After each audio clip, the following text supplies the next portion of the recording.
From prehistoric to present, my name is Ethan. Welcome to Dinosaur and Animal Talk. So let's dive right into the straitstimes.com. Endangered tapir caught on wildlife camera multiple times on Pulau Ubin, first sightings in 2024. I believe this is probably focusing on the specific island between uh, Bahar Jaru and Singapore. So this is on the southernmost tip of Malaysia, which is in Southeastern Asia, just south of Thailand. Okay, so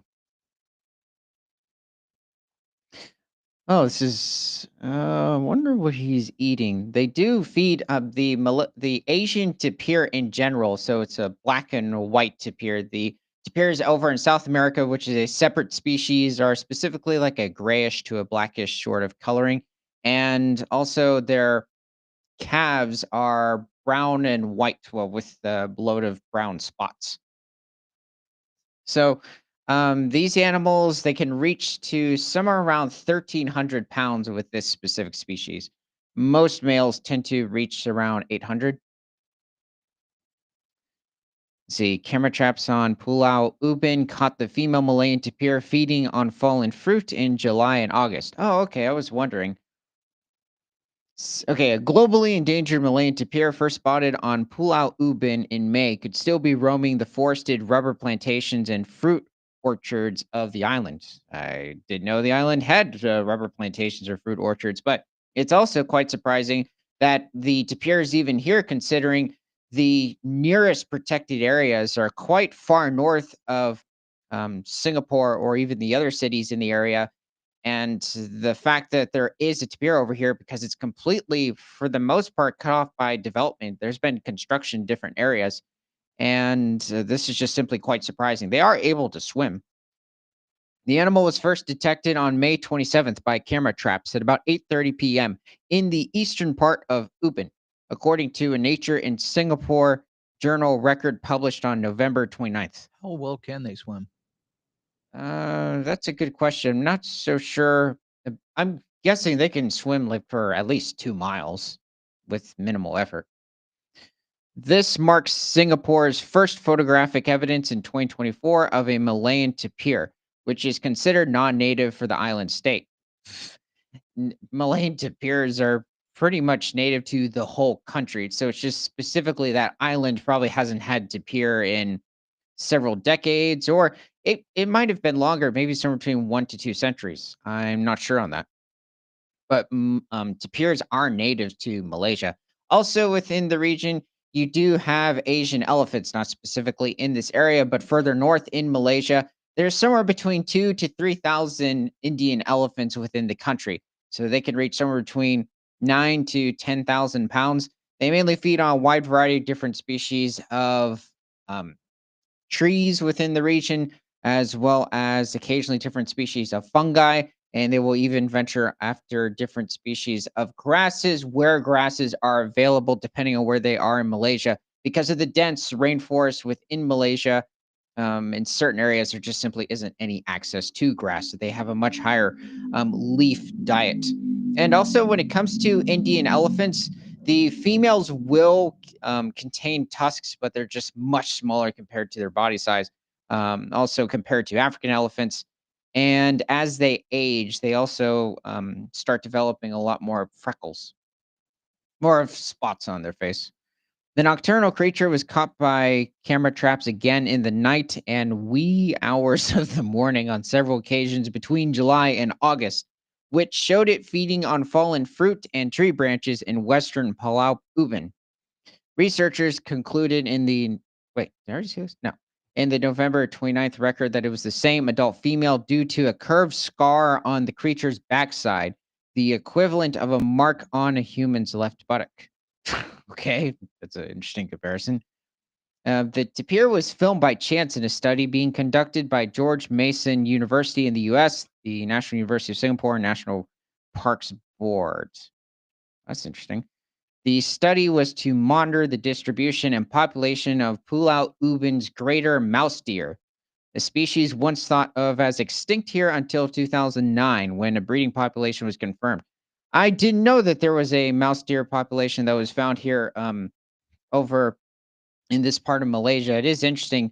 Despite how long ago this occurred, there's several instances. There's so many occurrences with the different discoveries of even modern day animals that it's not surprising when all of a sudden I happen to come upon something that happened, you know, 20 years prior.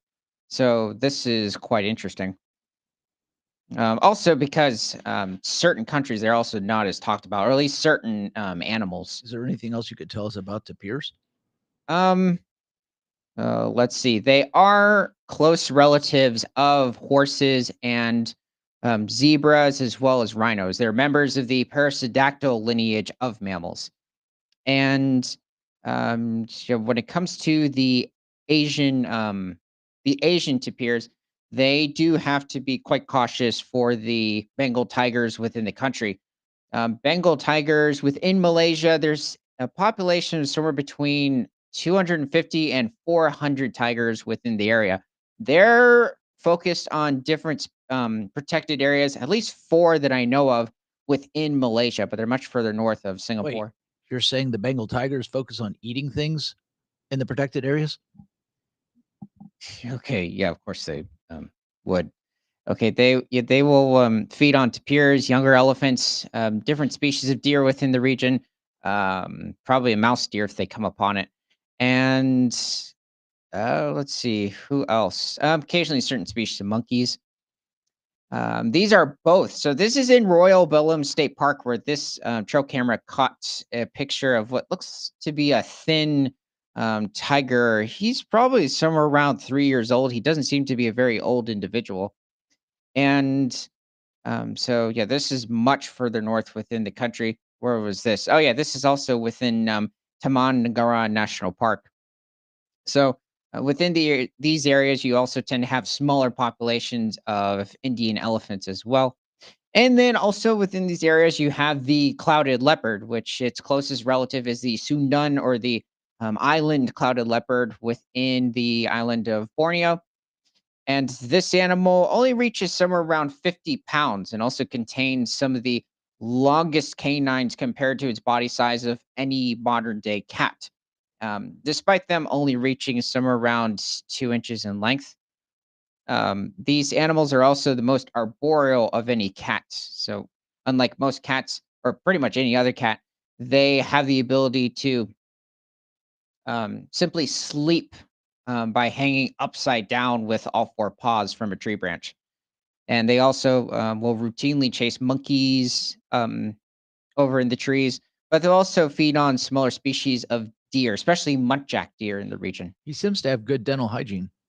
Oh yeah, this guy's a pretty healthy individual. He said it might be a male. I'm not entirely sure.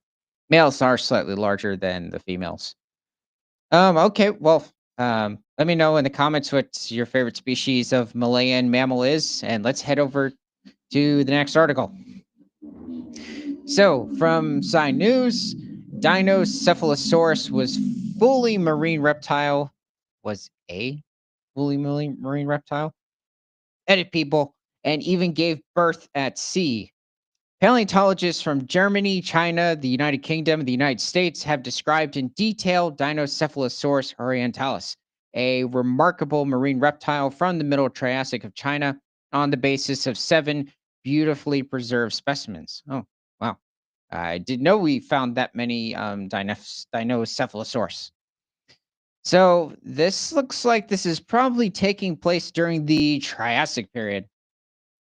Dinocephalosaurus orientalis lived in what is now China during the Triassic period around 240 million years ago.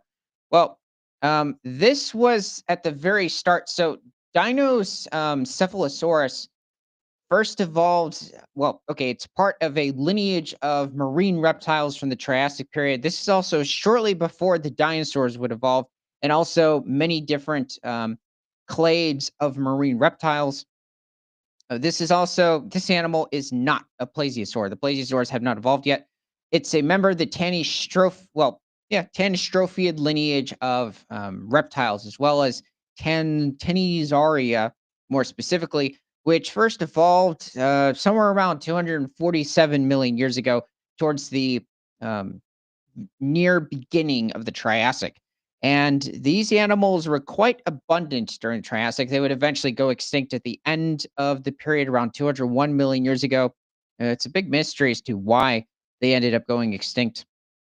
Now, these specific creatures on top, these aren't fish. These also are not ichthyosaurs, but they might be distant relatives. It's not hitting you specifically what those are, but let's focus on the Tanystrophiid. This aquatic reptile was up to 6 meters or 20 feet in length and had an extraordinary long neck with 32 separate vertebrae. The animal was very similar to Tanystropheus hydroides, another strange marine reptile from the Middle Jurassic of both Europe and China. Also, when it comes to specifically the Tanystropheus genus itself, considering Dinocephalosaurus was a distinct Tanystrophiid, these, or at least Tanystropheus uh, coensis, reached a length of somewhere around 20 to 22 feet. However, these animals were extremely lightweight compared to their length. I mean, technically, you could say the pterosaurs were much lighter in weight compared to their body size, but these animals, despite its length, it only possibly weighed somewhere around 175 pounds, which is quite remarkable. They had very delicate necks. They were probably mostly feeding on different species of fish. They could have possibly gone after um, or hunted different species of ammonites. So the different cephalopods within the ocean that are distantly related to today's squid.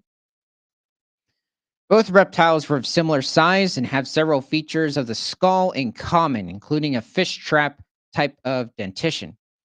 However, Dinocephalosaurus orientalis is unique in possessing many more vertebrae, both in the neck and the torso, giving the animal a much more snake like appearance. Oh, wow.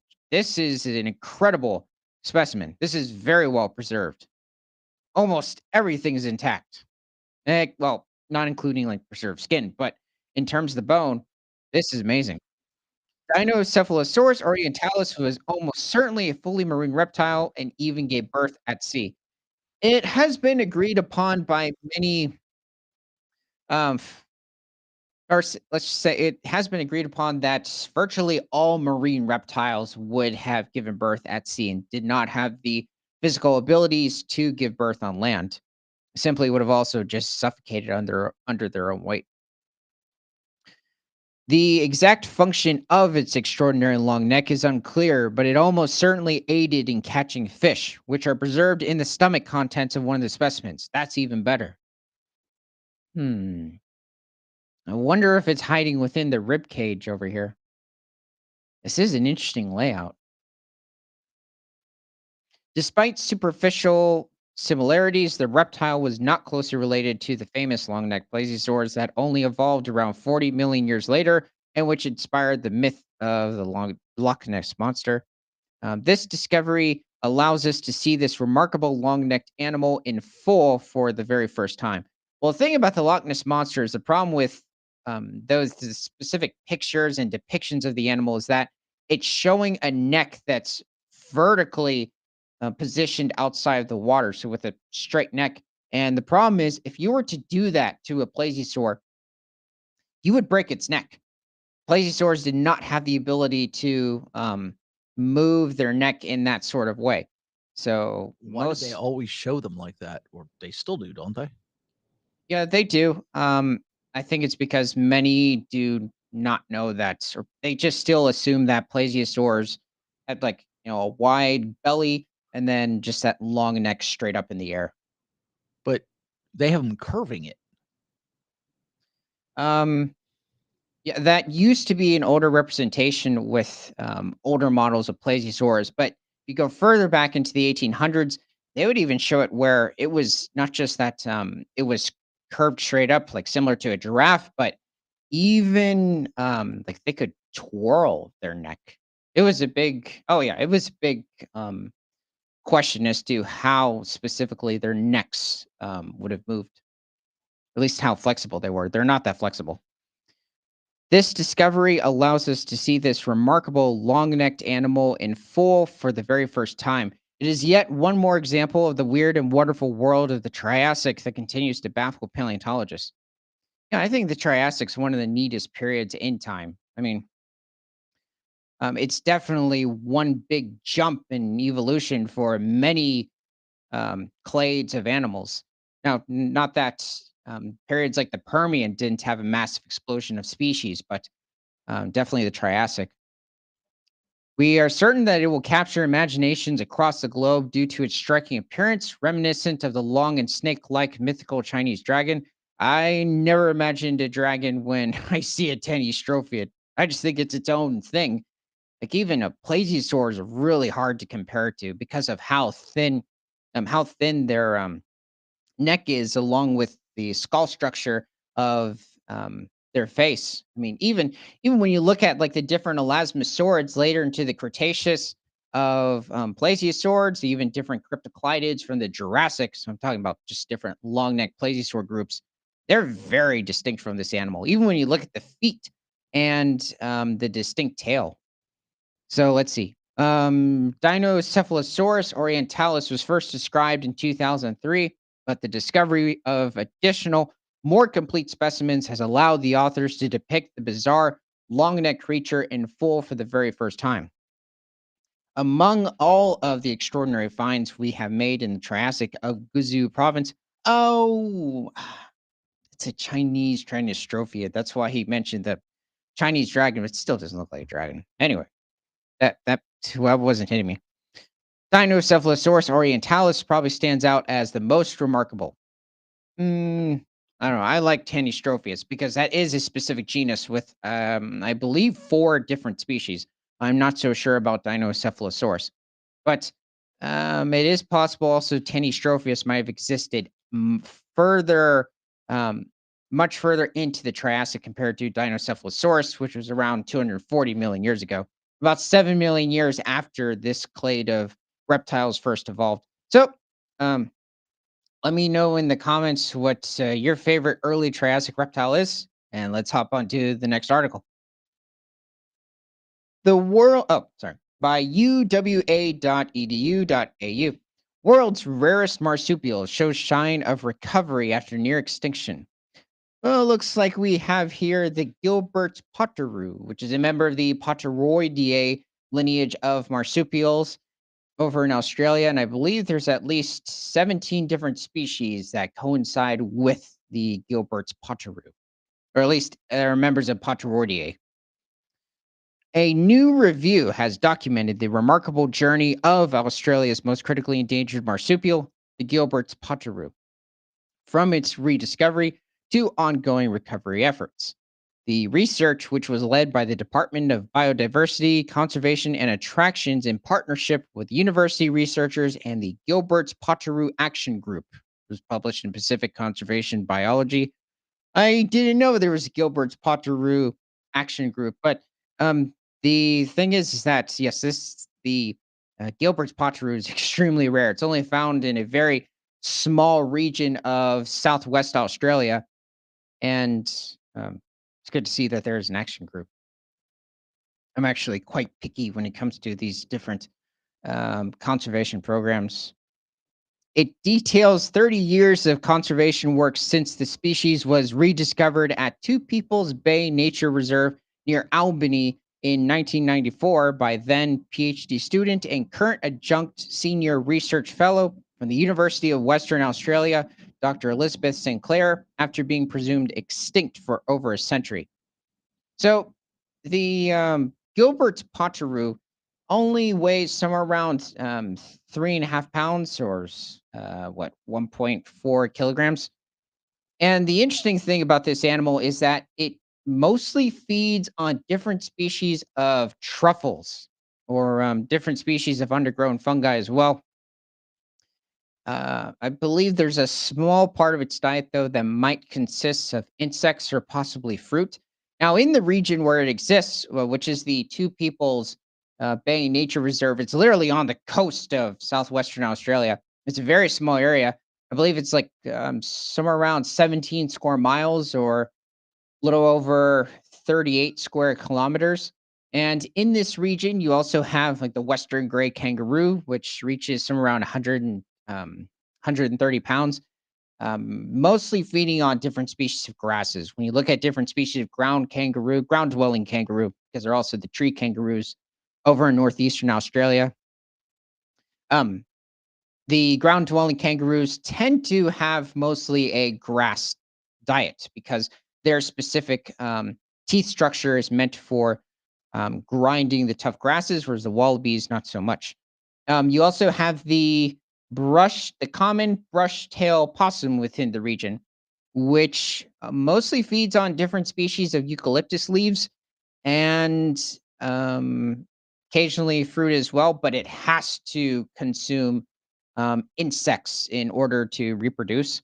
That animal, though, I think reaches somewhere around 9 pounds. And I also believe they're quite solitary as well. And then you also have the common um, possum, which is, I think, somewhere around 5 to 9 pounds. They're mostly fruit and eucalyptus leaf eaters. Now, when I mention these animals feed on eucalyptus, that doesn't mean that they specifically feed on one species of eucalyptus. There are hundreds of different species of eucalyptus. Now, how many specifically this animal feeds on, I'm not entirely sure. Um, I don't know what's wrong with this. yeah, he'll show up. The common brush-tailed possum, though, belongs to a different lineage of marsupials, unlike the potoroo. It's a very distant relative to the potoroo. I mean, they're both marsupials, all possums are, but I don't even believe it belongs to Diprotodontidae, like the uh, Gilbert's potoroo. There he is. Or is it a she? I'm not entirely sure. This is quite a dramatic unveiling. I'm guessing it's standing right next to a eucalyptus. They are arboreal, so they do tend to spend most of their time up in the trees, and they're quite nocturnal as well. Okay, let's head back to the article. I've never seen a problem like this downloading something. Yeah, this is strange. Okay, where were we? Lead author Dr. Tony Friend from DBCA said the paper represented a crucial milestone in our understanding of this extremely rare marsupial. When we surveyed the rediscovered population, we found that only 40 individuals remained in a small area of heathland on Mount Gardner. So the question is, how many of these Gilbert's Pottery were here to start with? If it was like what we've seen with other populations of small marsupials, 5 of them. This isn't good, despite the higher population, because they're going to be, quite inbred. But if it's possible that these animals have a lot of genetic variety, this might be good news. The research revealed that the species depends almost exclusively on underground fungi for food, making habitat conservation critical for its survival. Oh, we've known this for a while. Was it new? And I didn't even. Hmm. Following its rediscovery, DBCA scientists established two insurance populations between 2005 and 2014, one on Bald Island off Cheney's Beach in the Great Southern Region, and a second in a mainland enclosure within nearby Watchinikup National Park. So I'm guessing what these populations um, are either this one happens to go extinct and they still have these other two to rely on, or it's to help spread genetic variety. Probably both as well. At least I'm guessing. But this is good to hear. It's not the only population. I was wondering where these other two were. These insurance populations provided vital when a devastating bushfire swept through Two People's Bay Nature Reserve in November 2015. Oh, that's too bad. Technically, every year Australia and different parts naturally has wildfires occurring. It's not like in North America and in different parts of Southern Europe where it shouldn't be happening every single year. At least in some areas, it should be like every couple of years. Also, not to the extreme where they're raging the forest tops. Anyway, forest canopy. Scientists are now working to restore this population using animals from the insurance colonies. That's funny. Okay, so let's see. Dr. Sinclair, a co-author of the study, stressed the importance of genetic considerations in conservation efforts. Understanding the genetic makeup of the remaining Gilbert's potteroo populations is crucial for maintaining their long-term viability. I do believe, though, when it comes to the Potteroo, because there are different species of Potteroos, not just the Gilberts, they are not too distantly related to the macropod lineage of marsupials, which is what the wallabies, the ground dwelling kangaroos, and the tree kangaroos, as well as the quokka belong to. The research team found successful conservation of the species required a combination of effective fire management, feral predator control, climate change adaptation strategies, and community advocacy. I'd say the fire management and the feral predator control are the biggest ones, less so the um, climate change stuff. But the thing is that feral predators are having like a major impact on populations everywhere within Australia. Technically, anywhere there are feral predators, like even in parts of North America, you could consider wild boars to be feral predators. Even coyotes too. Occasionally, you do have feral dogs, feral cats, but I'm saying that because coyotes have technically become an invasive species in like half of the U.S. So, They're what happened to the quokkas? They just never grew up?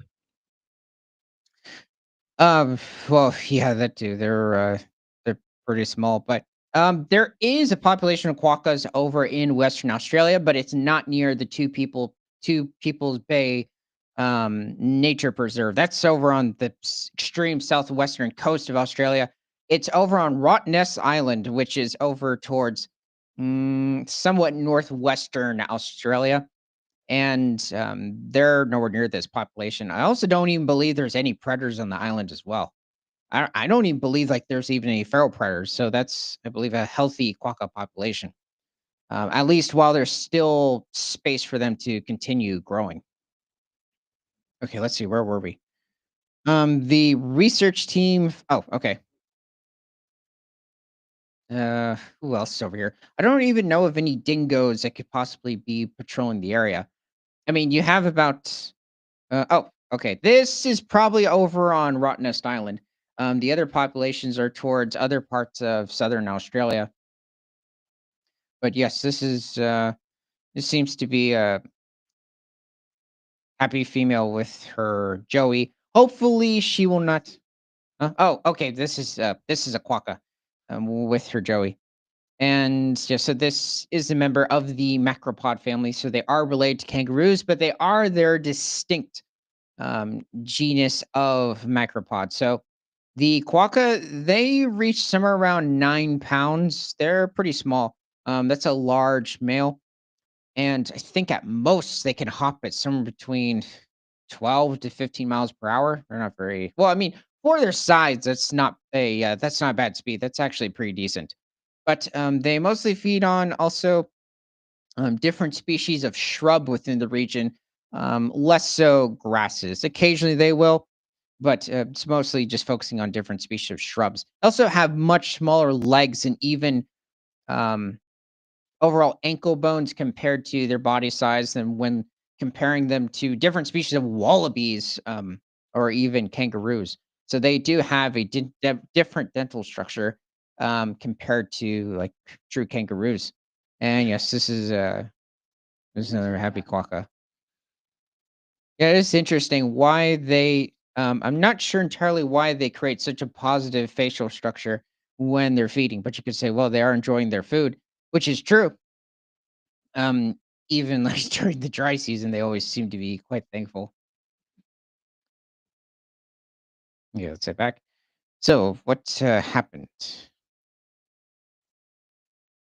The regenerating habitat at Two People's Bay remains a valuable resource for future recovery efforts. This study is part of a special issue in Pacific conservation biology focused on Two People's Bay Nature Reserve, one of West Australia's most significant conservation areas.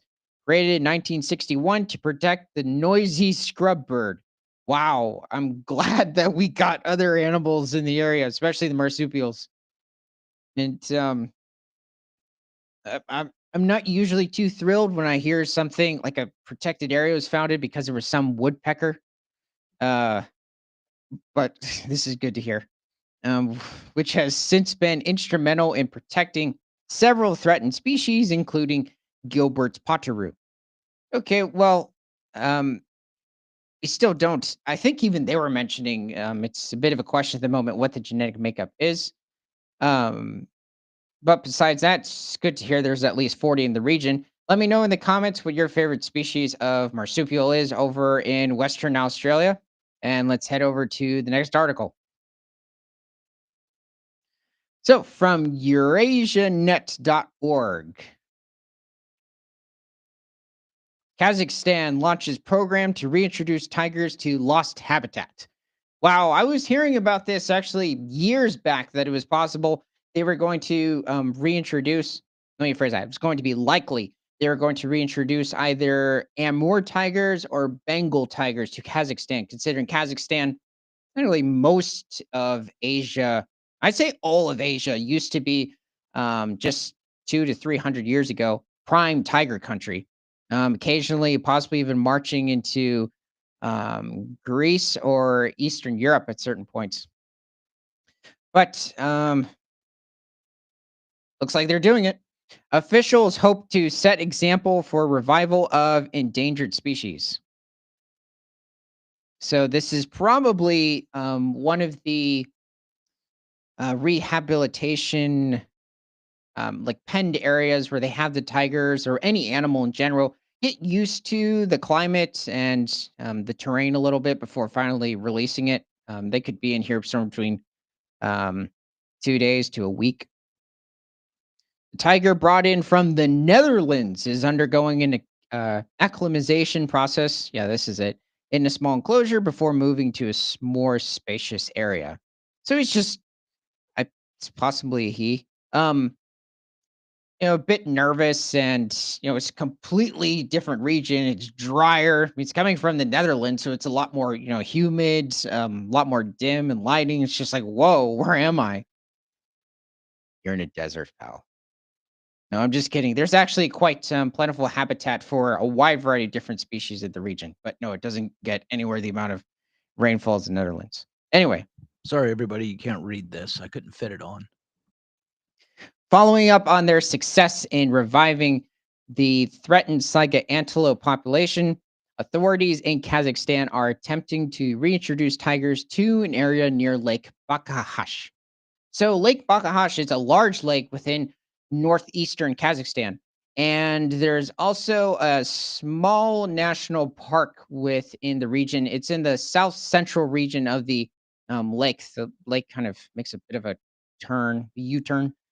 I don't know how else to describe it. Anyway, let's see. Caspian tigers, also known as Turan tigers.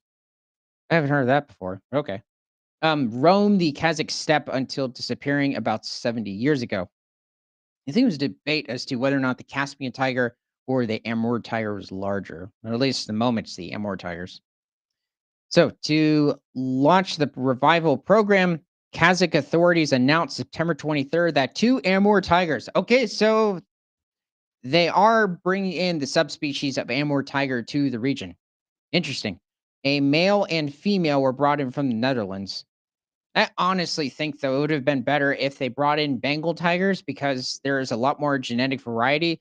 And these Amur tigers should be being sent to Russia or northeastern China. I think occasionally the Amur tigers in southeastern Russia will occasionally make it into China. But um, to help spread genetic variety over there. I think it's almost like it was used to this was done to help um just grab attention because Amur tigers are the largest subspecies of tigers. So it's, I guess, a bit more of a wow compared to Bengal tigers, but still would be miraculous if you're sending in Bengal tigers.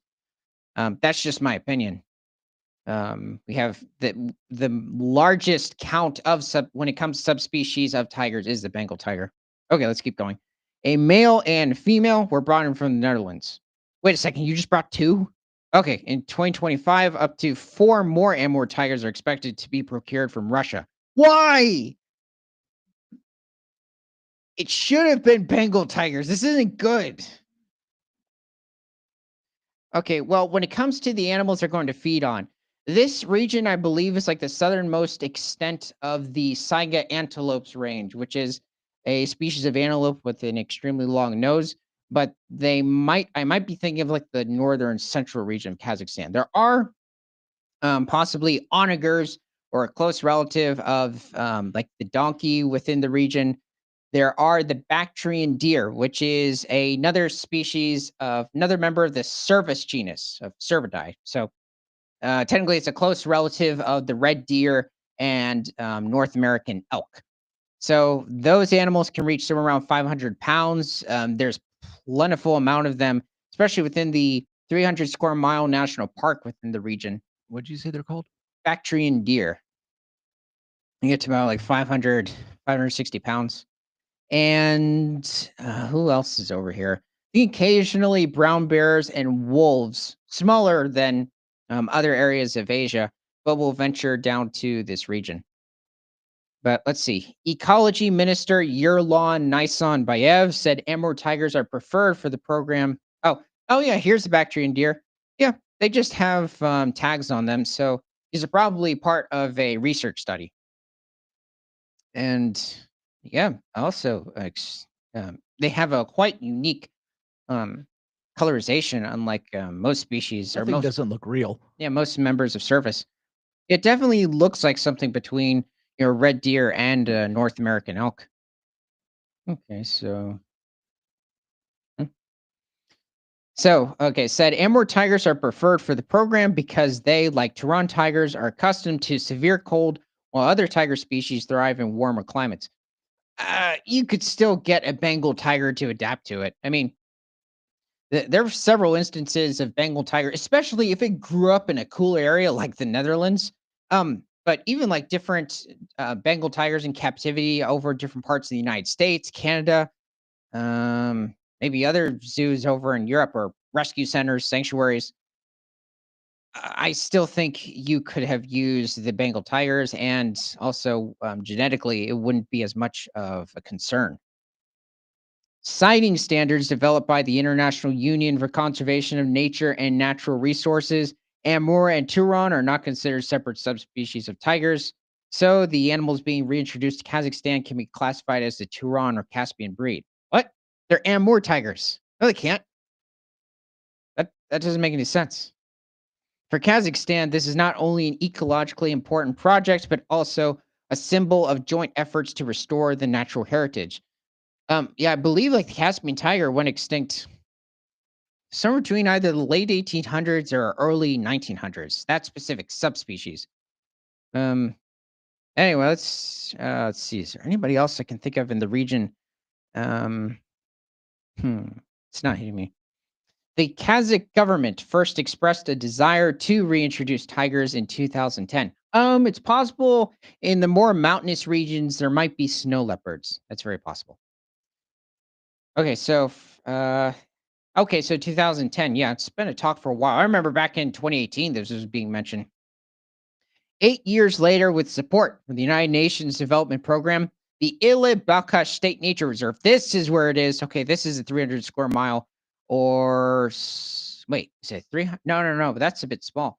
I believe it's somewhere around 700 to 800 square miles and around 1,600 square kilometers. Let's see. Republican State Institution was created to serve as the tiger's future habitat.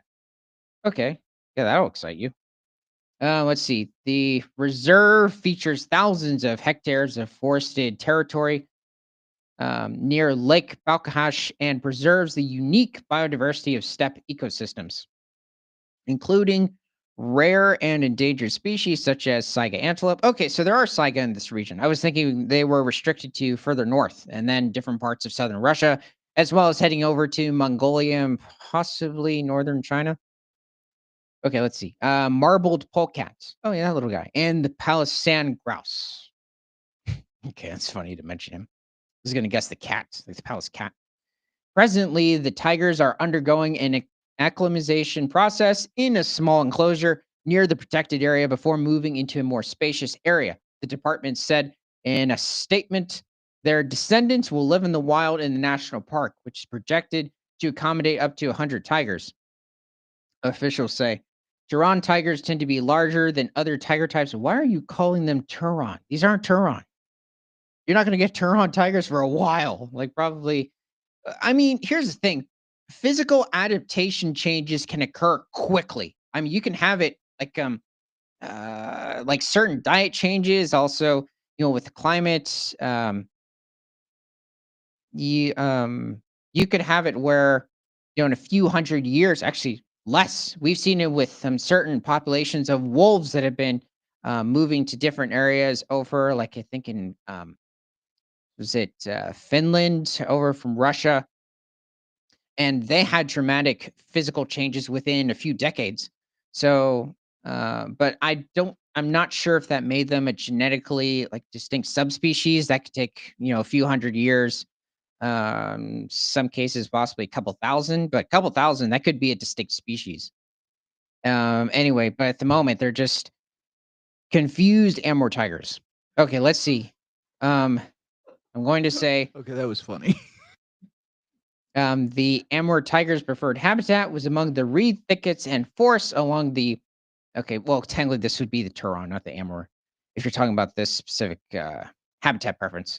Reed thickets and forests along the banks of the Ili and Sur Daria rivers in southern and southeastern Kazakhstan. During the late Tsarist and early Soviet periods, tigers increasingly caused trouble for local residents, killing cattle and occasionally attacking humans. Yeah, it's a tiger thing. Um, let's see. Officials stress that the new tiger population won't pose a threat to humans or livestock. Yeah, I'm going to be honest. If there's a tiger in the area and he knows that he has access to livestock, he's going to take advantage of it.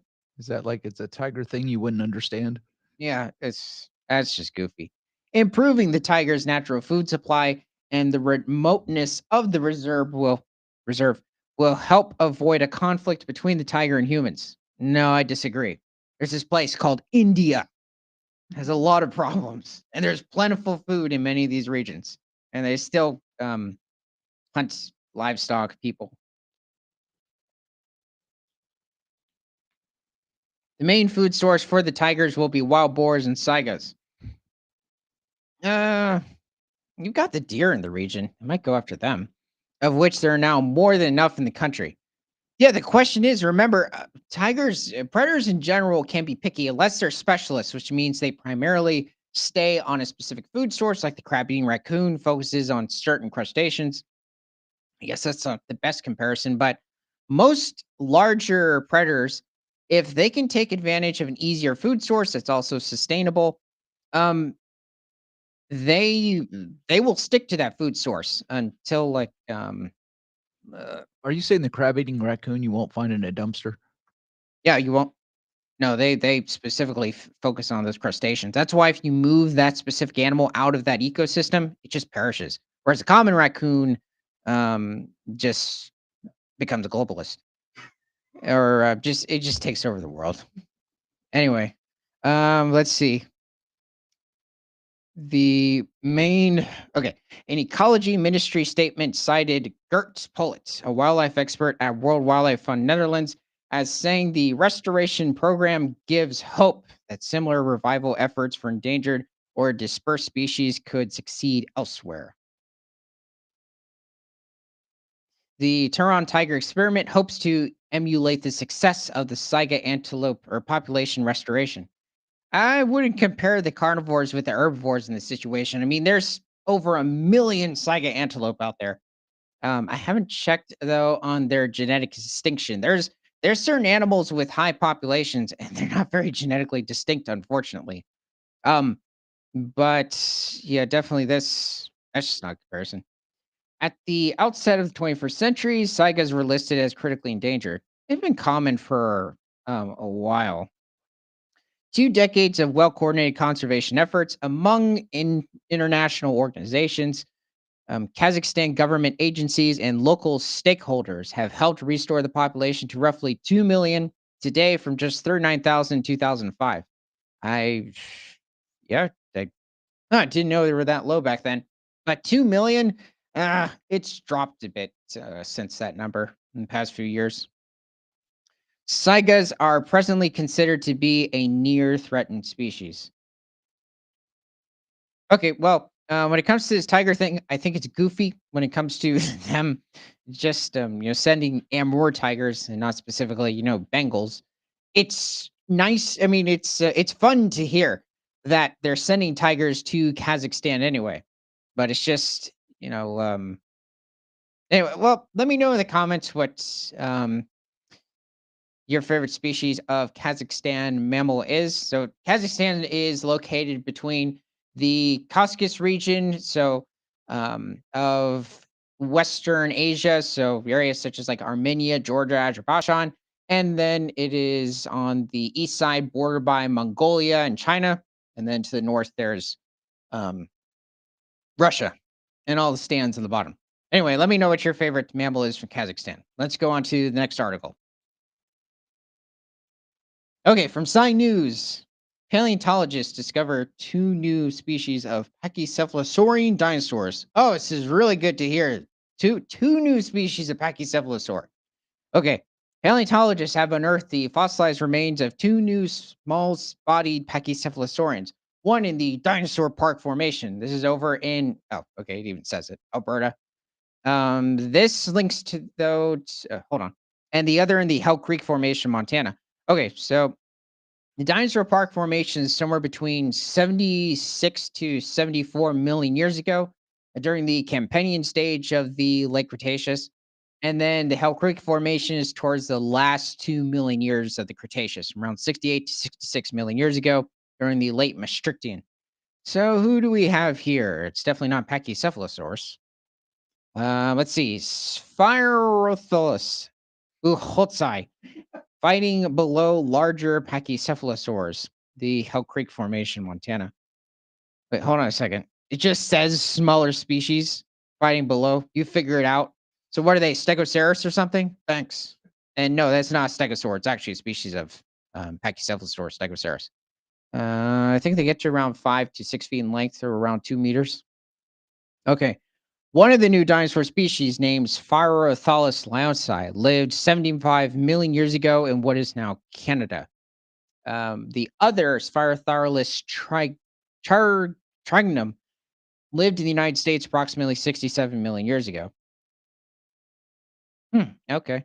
Both species belong to Spirothalus, a small dinosaur genus and subfamily Pachycephalosaurini within the family Pachycephalosauridae. Okay, so we found two species of Spirothalus. The thing is that many times when it's mentioned, like two different species have been discovered, they're actually referring to two different genre or genuses, which in some cases is a much bigger deal. But this is still good to hear. Even these two species belong to the same genus. One might be much larger than the other. That happens quite often. I mean, you have to think about it. So this is basically like Panthera leo, the African lion, technically Asiatic lion. The Asiatic lion is just inbred subspecies. And then there's Panthera tigris, which is the tiger. So this is basically what's going on here with this Pachycephalosaur.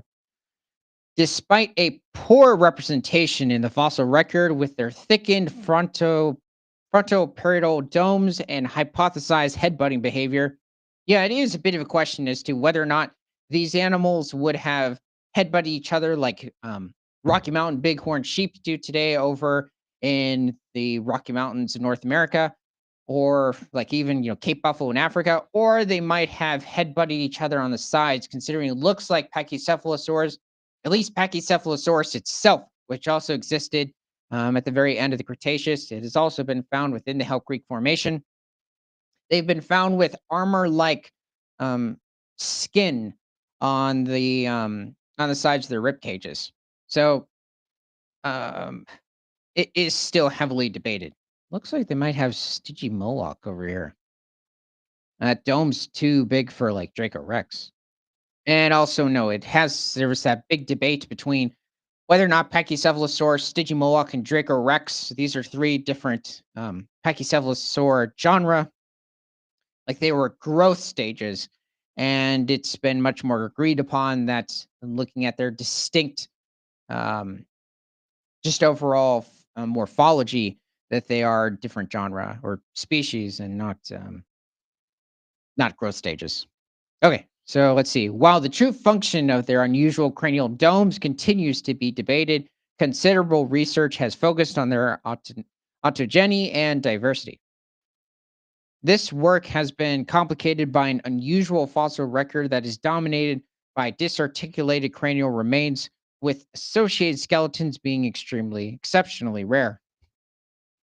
Yeah, the Pachycephalosaurs are one of those dinosaur groups. They are also members of Ornithischia, so they're more closely related to animals such as Triceratops and the much earlier Stegosaurus than they are to animals such as um, Brachiosaurus, or during this time, Alamosaurus, and Tyrannosaurus Rex. So let's see. I wonder what it meant by the research focused on their um, diversity. Like, as in, I think what it's referring to is like the variety of the different types of dome and skull structures or horn appendages that you see on different species of Pachycephalosaur. It could also be referring to the different species, but that's what I'm guessing. You'll need to use a different word. This pattern is likely to be the result of their small body size and taphonomic biases against the preservation and recovery of their delicate skeletons. And wait, what? Oh, is it a smaller species? Did it ever say the size? No. Hmm. And the robust and diagnostic nature of the bones that comprise their cranial domes. I guess cephalosaurs are not usually referred to as delicate. Now, maybe with smaller species, but usually, like, they're quite robust. They don't have the largest arms. Okay, so here's the fossil.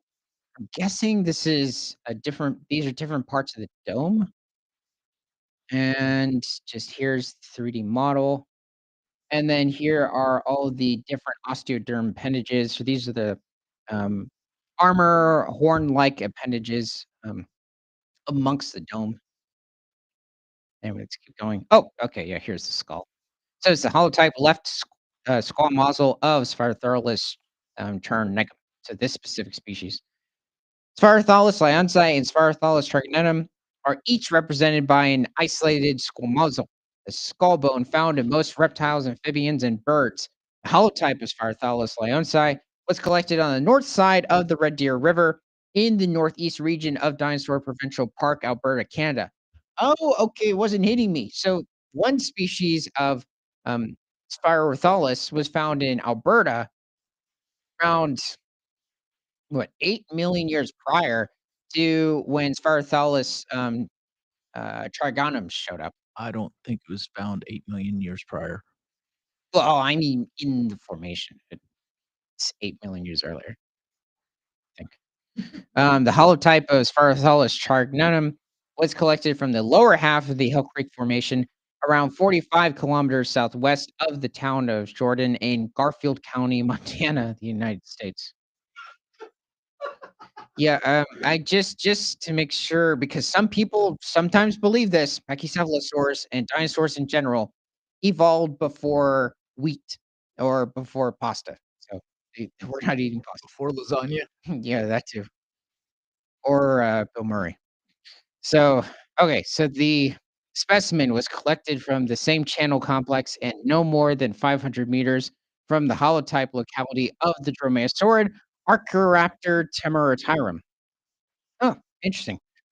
I mean, yeah, that sounds about right. These 2 new specimens are approximately the same size as squamosals from or of, Sphaerotholus buchholzi, and possess several overlapping morphologies with the Sphaerotholus genus. These new species fill morphological gaps in Pachycephalosaurid fossil record and show that forms with multiple node rows are more diverse than previously appreciated. Now, the thing is, I haven't mentioned any of the other animals within this region.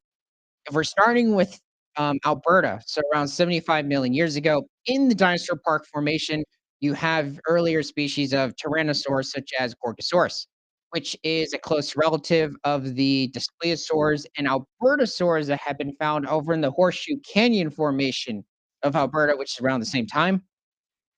but it's well, the more famous, somewhat, Tyrannosaur albertosaurus has not been found within this region. I'm not even sure so much about the Spleosaurus. I know Gorgosaurus for sure. Gorgosaurus was a 30-foot long, 3-ton tyrannosaur in the area.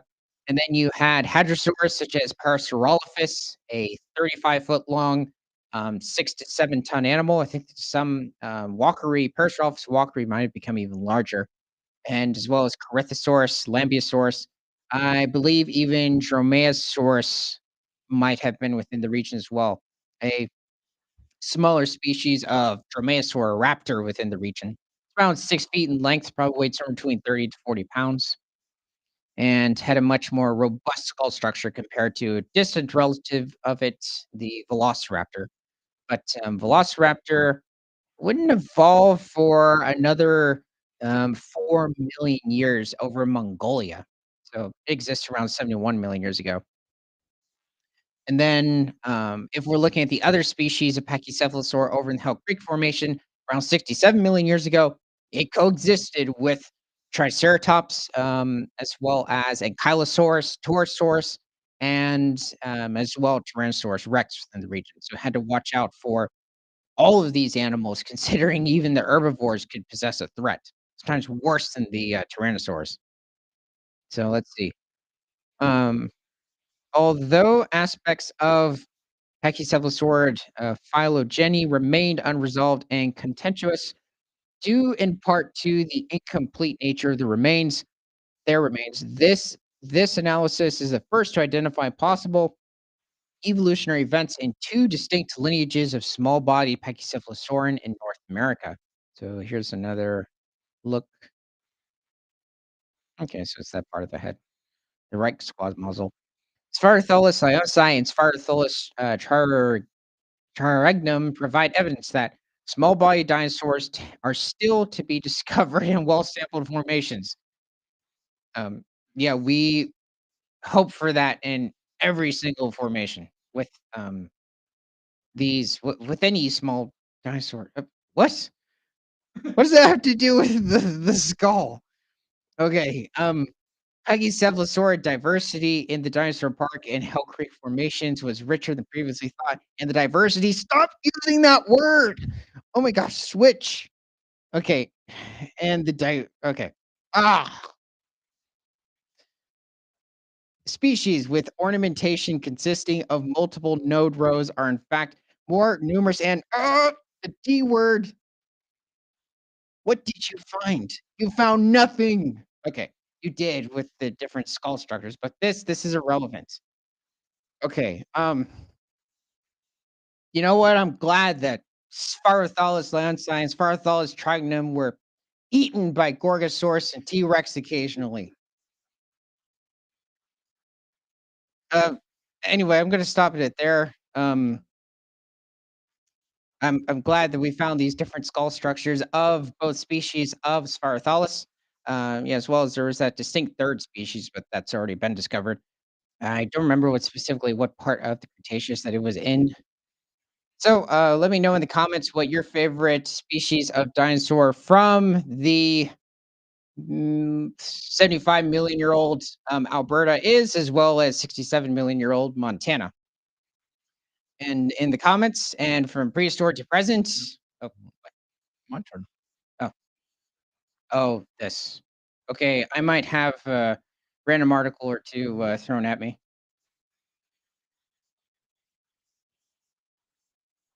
Okay, so here we go. From abc.net.au. Elephant seal Sammy returns to Portland, drawing onlookers and prompting warnings. That might be a real photo. Yeah, it's him. Sammy the elephant seal is a regular visitor to the Southwest Victorian town of Portland. So the reason why we're hearing about elephant seals here is because the northern elephant seal species, which is the largest species of pinniped, or what's the other term for these, or the English term for these animals? Um, Don't look at me. Largest species of seal within. Yeah, within the world. Sorry, it was taking me a while. Um, okay, so the northern elephant seal can reach over 8,000 pounds, at least referring to the males. The females are much smaller. They're somewhere between like 3,000 to 3,500. They're much smaller. Um, so let's see. They feed on a wide variety of different species of krill off the coast of Oregon, northern California, as well as um, different parts of Washington State, over even into, off the coast of British Columbia, Alaska, and, they will feed on different species of fish as well, but they do have to watch out for orcas within the region. They will feed on elephant seals. Sammy, a male elephant seal, has returned to the Southwest Victorian town of Portland, where he frequents a canal and beaches. Sammy is mostly regarded with awe, but there have been reports of people slapping him. What? How did you slap him? What? Or throwing rocks at him over his years as a visitor? Why would you do that? Uh, okay, but the I gotta be honest though, the slapping was funny. Merely because I just imagined somebody slapping him and him literally pulling their arm off, 'cause they are capable of doing that. Okay, a popular seal has returned to a Southwest Victorian town, thrilling onlookers, but prompting warnings from authorities. Sammy, a southern elephant seal, regularly visits Portland, where he lounges in a canal and investigates local beaches. I'm guessing this is a smaller town off the coast of Oregon named Portland. So there's a second Portland within the state. I'm not sure. Earlier this week, he dined on a small shark in the area. Yeah, that sounds okay. Yes, elephant seals will go after different species of shark over in the Pacific, as well as like even their closest relative, the southern elephant seal, off the coast of Chile, over in South America. So let's see. Sammy treats himself to some fresh flake. Hmm. The Victorian conservation regulators, Rachel Hansen, said most people behaved appropriately, but there had been incidents of Sammy being treated poorly. That's shocking. They're throwing rocks at him. All I can think of is like baboons. I'm like, who else would do that? Do they? Is that a chimp thing? I mean, it is a chimp thing. I'm just anyway. There's been cases overseas where they've crushed vehicles. Um, okay, it's talking about the southern elephant seals over in Argentina, which yes, they will continuously go over to these certain coastal towns, and they will just cause road blockages, and so if you think there's construction going on because of traffic, it's probably or it's more likely it's due to an elephant seal within the region. Yeah, just simply sitting on the cars.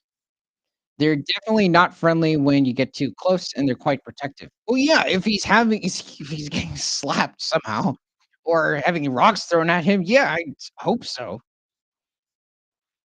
He's really cool to look at, and we want to keep him happy and also keep people safe.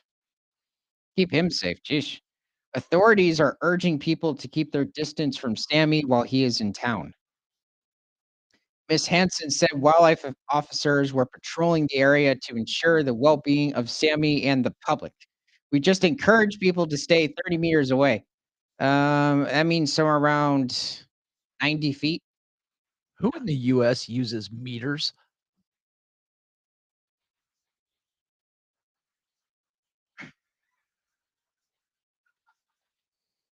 or 50 with the dog. If you're okay, that's a first. 110 to 120 feet. We also advertise locally on Facebook groups, newspaper articles, all of the above, just to try and get word out and educate people This of how they can protect themselves and the seal as well. You don't this have is an Australian article. it is? Oh, wait a second. Oh, is it the southern elephant seal population? Oops. Okay, wrong country, my bad. Continent, ocean, geesh. No, wait. I don't know if it's the wrong ocean. Wait. Oh gosh, I got it flipped around. I okay, I'm confused. Is this him? So it's over. Huh, isn't that over in the eastern coast of Australia? Are you asking me? Yeah, it's over in the eastern coast, I think. No, I'm not sure. Anyway, he looks pretty healthy. He's probably somewhere around. This would be a southern elephant seal, 3,000 to 4,000 pounds. So they're about half the size. Still, like second largest species pinniped on Earth. Walrus like to compete for the title. This week, Coast Guard. Oh yeah. This week, Coast Guard commander and Portland resident Shirley Stanford photographed Sammy eating a small shark. I was sitting on the boat and I knew that Sammy was around because occasionally he would surface just a little bit in the canal. Then he'd surface somewhere else. He came up at the back of the pilot boat, and then I got my camera ready because he was splashing around. Then he suddenly lunged out of the water with this shark in his mouth. It was just amazing. Oh, wow. Yeah, that's great. I've seen him move quickly before. Know how fast he can be in the water, but I was a bit surprised to see him lunge up out of the water like that. Sammy is often seen near the Portland Coast Guard's vessel. Sammy, who Miss Stanford estimates weighs about 4 tons. I don't think southern elephant seals don't reach that size. Often hangs around where the Coast Guard boat is kept. He has precedent. If he's in my park, I wait for him to move on. Sammy rules the roost around the place. Yeah, he does. He looks good. Sammy draws a crowd where when he hauls himself out of the canal bordering the Portland Botanic Gardens. Miss Hanson said Sammy has been visiting Portland back for nearly 3 years. Oh, okay. So he's not a newcomer, but I haven't heard of Sammy. So he floats between the canal and a couple of other local beaches, but the canal is definitely a favorite for him. It's not unusual habitat for them. They usually sit around that Macquarie Island area. So for it to be here and doing stuff like eating sharks in front of people is pretty cool. Southern elephant seals, yeah, they don't reach 8,000 pounds, are normally found in areas such as Macquarie Island. So that pup might just be a few days old. And those are just females surrounding him. Miss Hansen said there have been a couple of other elephant seal sightings in the state, including one at Blanket Bay as well as others spotted in Portland. They just don't stay for a super long time. We know the males go away for the remainder of the group to get some rest and then go back to breed. This one just hasn't gone, and we're thinking it's because there's such a large amount of food there for him and he's just happy. He might not be competing for mates at that point. Okay. Well, oh, okay. Another one coming up. Another article specifically.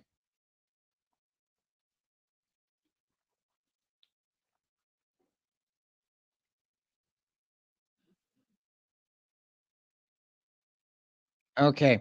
The largest mammal to ever walk the earth made African elephants look incredibly small. Okay. So who do we have here? I'm going to guess this is.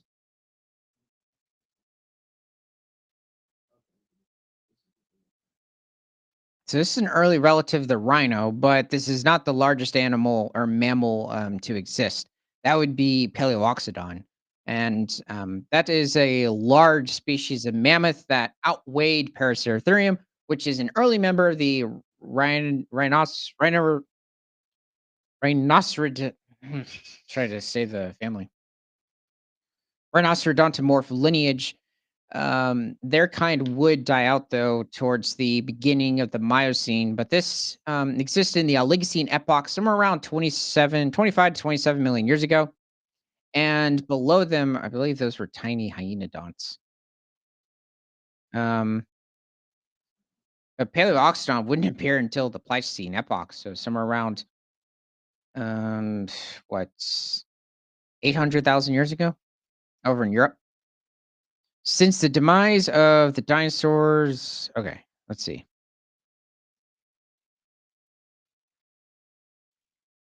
I'm just trying to see what's relevant.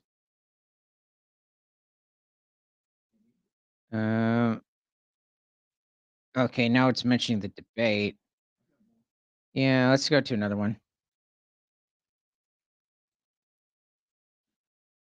Are you just saying not an that's just not a good article? Yeah, it's not. That's that's been known for years.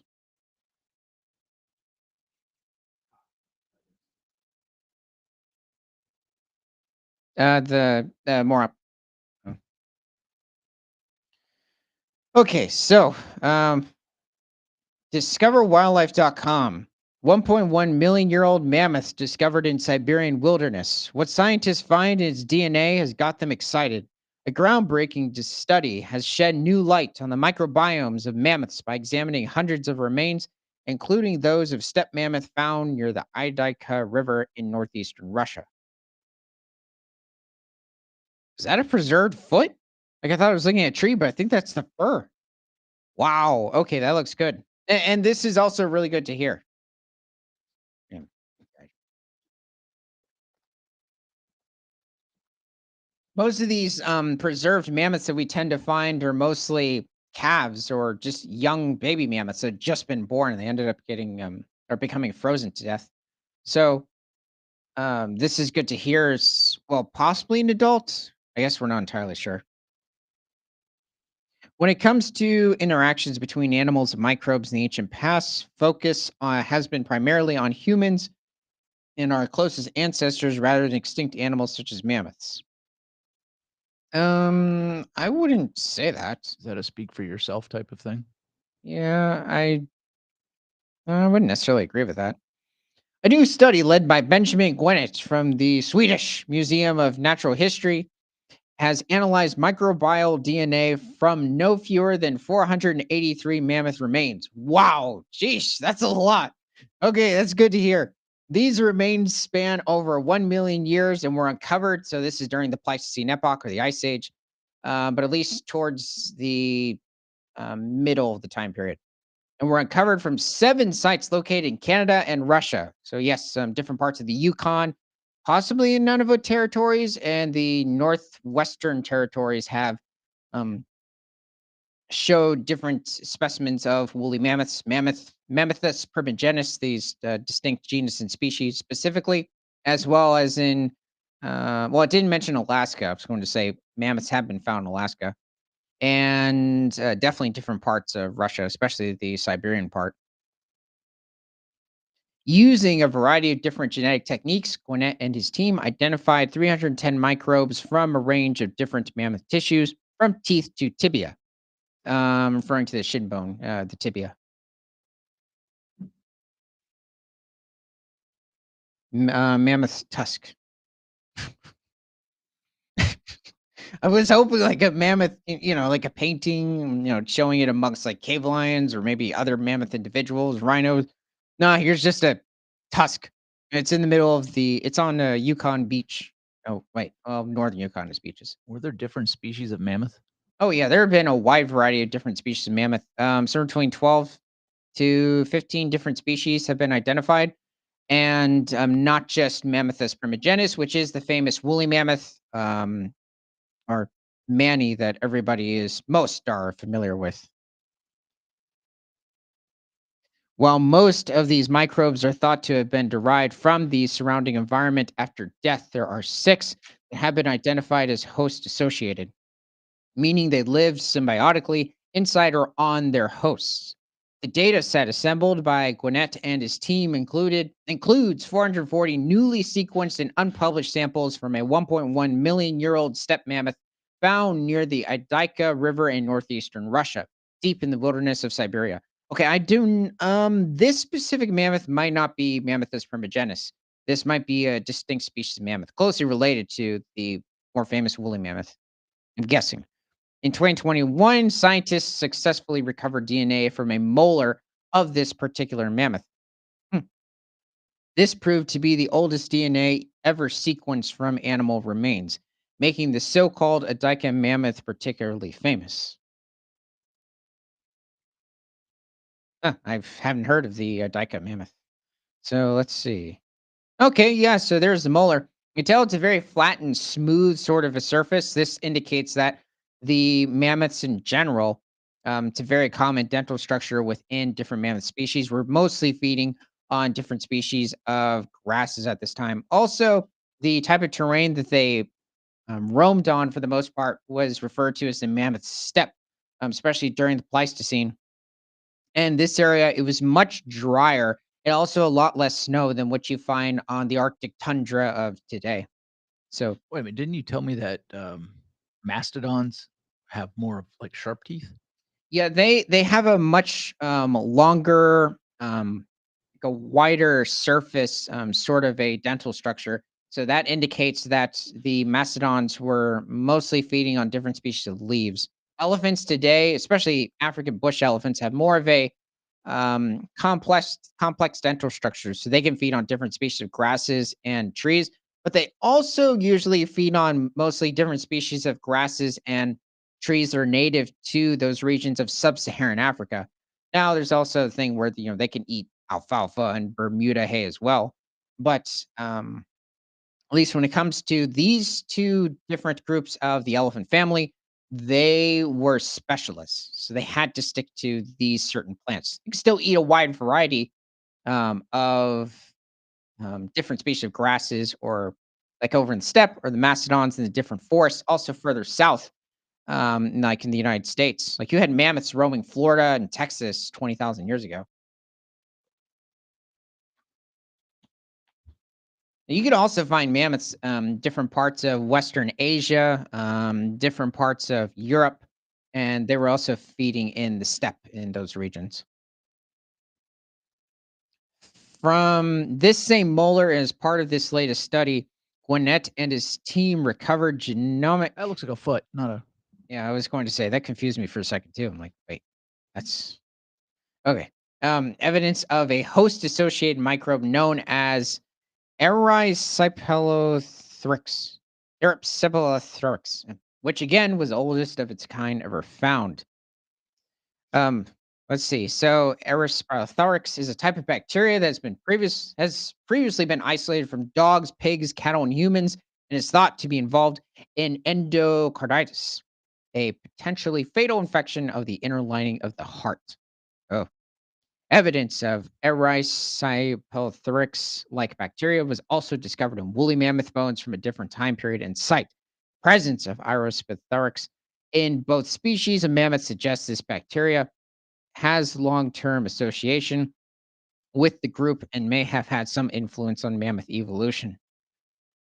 Yeah, heard about like these different types of bacterias, and these bacteria have an impact on the evolution of different animals, possibly like even no, was it dinosaurs? It might have been another prehistoric mammal as well. Okay. The study found genomic evidence of five more types of host-associated bacteria, including Pasteurella and Streptococcus. Now, by the way, in these regions, especially over in Russia, you did have animals such as the cave lion occurring in different regions, as well as the cave bear. The cave lion, which was Panthera spiralis, reached somewhere around, I believe, 7 to 800 pounds, and could it's a bit of a guess to whether or not they might have hunted in pride. Same thing for like the American lion, but the American lion might have come into contact with like different populations of American mastodon, as well as Colombian mammoths, but not the woolly mammoth. The woolly mammoth possibly ventured as far south as New York in the United States, and practically at one point, I believe, covered all of mainland Europe. Actually, there might have been certain areas of northern North America, so Canada, Alaska, even Russia and Europe. It became it's glacialized to such an extent. So there was just massive areas of ice covering the region that it was uninhabitable even for the mammoths, and they had to stick to certain valleys or just distinct regions that were not invaded by those glaciers, as well as also during this time, Canada, well, you could say Europe, Canada, Russia, Alaska, they were much less forested in many regions, or at least um, there was also very little, if any, tundra in these areas as well. So you even had it where reindeer or caribou were out on the steppe as well. So it's you also had different subspecies though of caribou at this point. Different also species of moose larger than today's moose. They possibly though were still feeding on aquatic plants like today's moose, but different species. Anyway, let's keep going with the mammoth. Let's see. The study found genomic evidence of five more types of host-associated bacteria, including Pasteurella and Streptococcus. Some of the Pasteurella DNA isolated from two late Pleistocene mammoth samples was very similar to a strain of bacteria identified as causing fatal septicemia in six African elephants in Zimbabwe in 2020. It's going to sound weird, but it's honestly nice to hear that it wasn't poaching that took them out. It's just bacteria. Like, oh, I mean, okay, unfortunately, like it wasn't lions, but that's okay. It's still sad. Um, Anyway, and of two distinct types of Streptococcus identified from six woolly mammoth teeth, one was found to be distantly related to a strain of Streptococcus responsible for tooth decay in humans. Oh, Streptococcus. Huh. Well, that's interesting.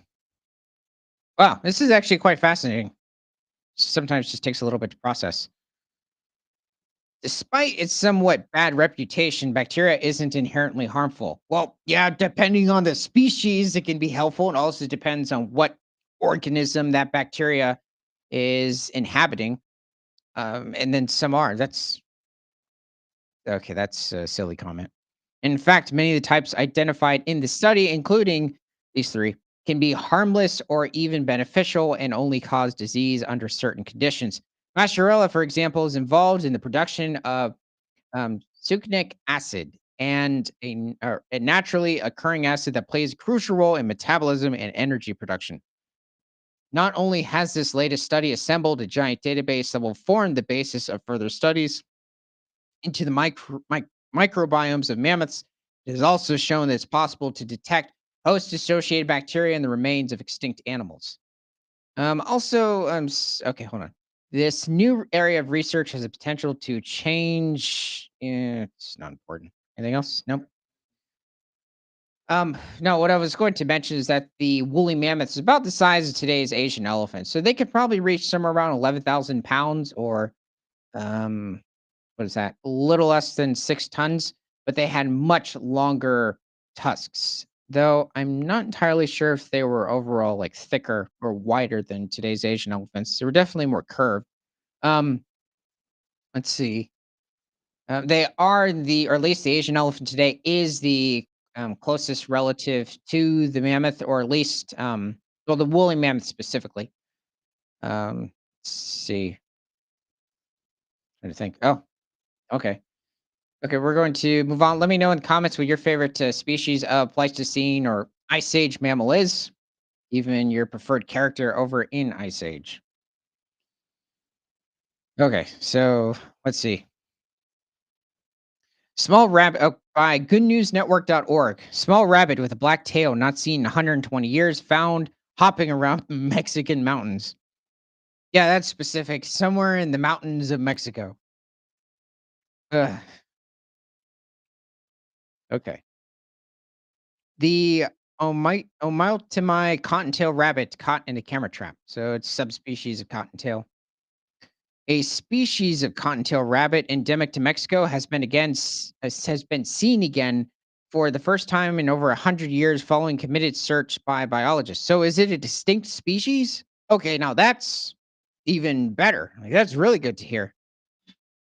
That's funny. Brought to you by Reconics. Anyway, thanks, stroke camera company. Anyway, for more than 4 years, GNN has paid close attention to a special conservation mission called the 25 Most Wanted List, a name that invokes bounty hunters and bandits, but which actually focuses on species lost to science.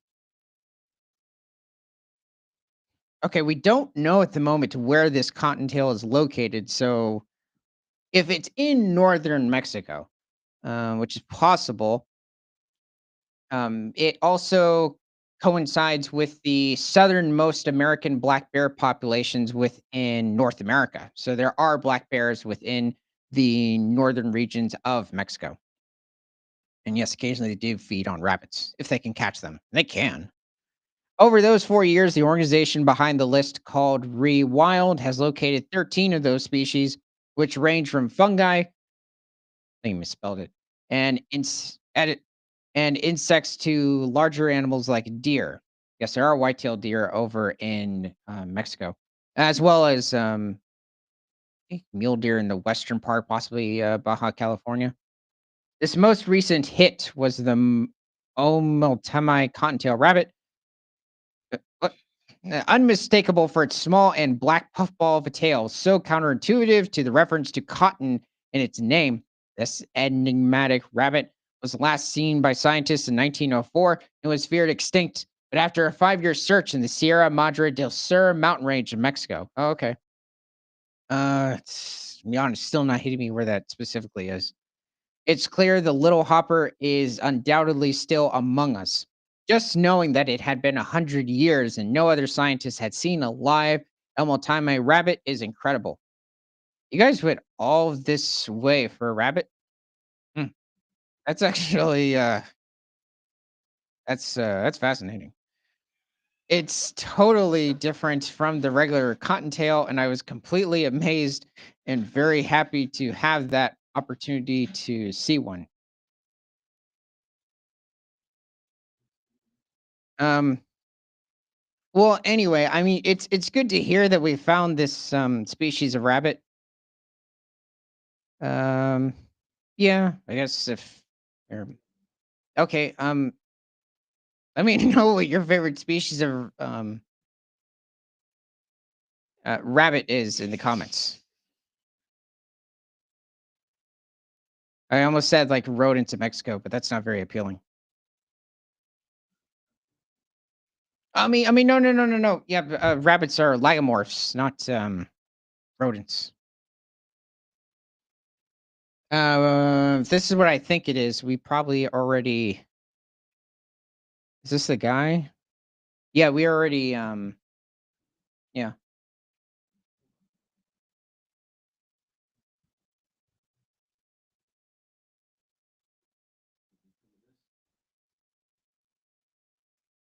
Yeah, a little way back. Yep. Mm.